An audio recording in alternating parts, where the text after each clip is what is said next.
Hi guys, it's Jennibellie. I just want to show you a quick writing technique that I've picked up lately that I used to do when I was a teenager. So it's basically the kind of stuff that you used to do at school, and the reason why I call it zine-style writing is, to me, it just fits in perfectly with zines, comics. It looks I think it just looks really fun and really great, and the best way I like to do it, forgive me, I'm using a piece of scrap paper because you know me, recycle anything that I can.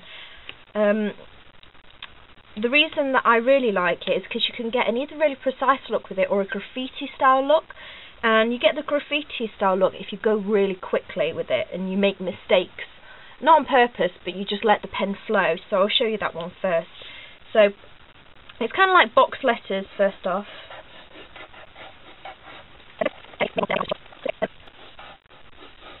See, that's well off. I don't care, I really like that. And if you want it to go precise, what you can do is kind of make sure everything measures up. And do it with a pencil first.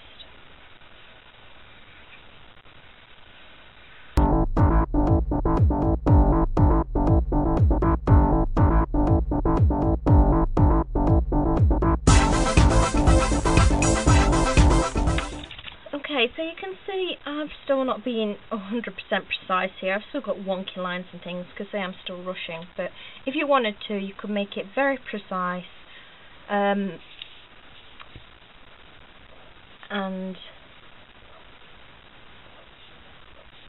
spend some time on it. Now what we're going to do is add shadows onto it. I always do the same one because then I know what I'm doing. So I always do it as if there's a light coming from this side down. And what I love about it is, on the rough ones, do it sometimes where you'll create the edge first, and then other times do it like this, just very off the bat. Just don't really pay attention to where it would actually go, and it will give you more of a, well, I consider it a graffiti style look. This probably isn't even a zine look at all, but it just, to me, resonates what I think the funky aspect of zines and comics and things are. So, as you can see, some lines are fat, some lines are thin. Honestly, don't care.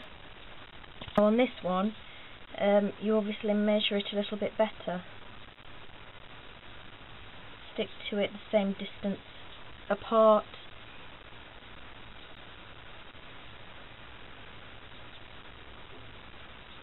Again, you could measure this if you wanted to. I'm again just going to do it as quickly as I can get away with for the video.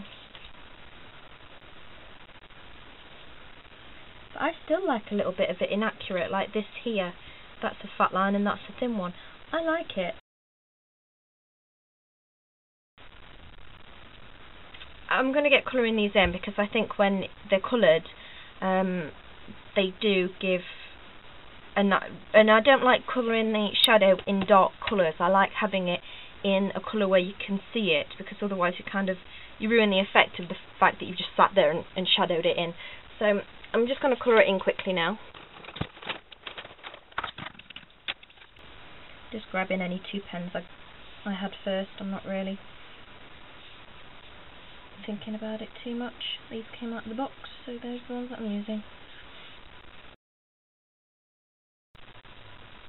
And these are my Le Plume alcohol markers, which I've shown you before with the brush tip. I'm finding it a little difficult to actually colour in neatly with these, so I wouldn't recommend them for colouring in letters if you want to be precise with it. I think we've already established that I don't care though.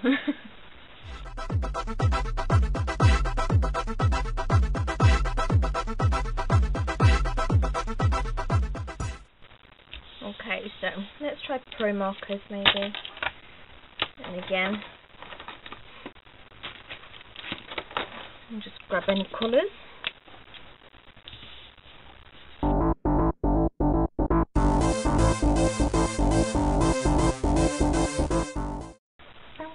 I've still not been too precise, but just to give you an idea.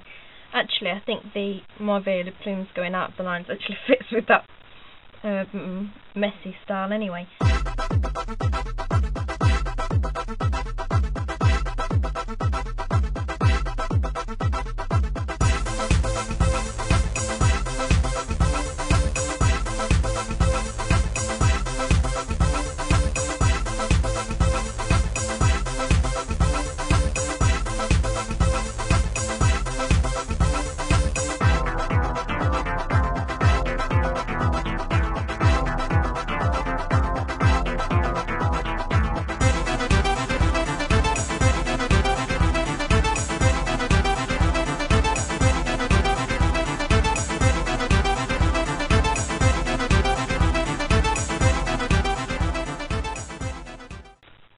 I'll give you some other examples. I've actually used it in my zines here, look, because I just think it kind of fits in with the themes a little bit. And then I've used it in my journals. Not much, I've got to admit, and it's to do with themes, but I just think here's without the shadow and here's with, and I just think it gives a very different effect, and it's still very quick because that's how I like to do my doodling, but I really like the effect, and I hope you guys do, and I will see you guys next time.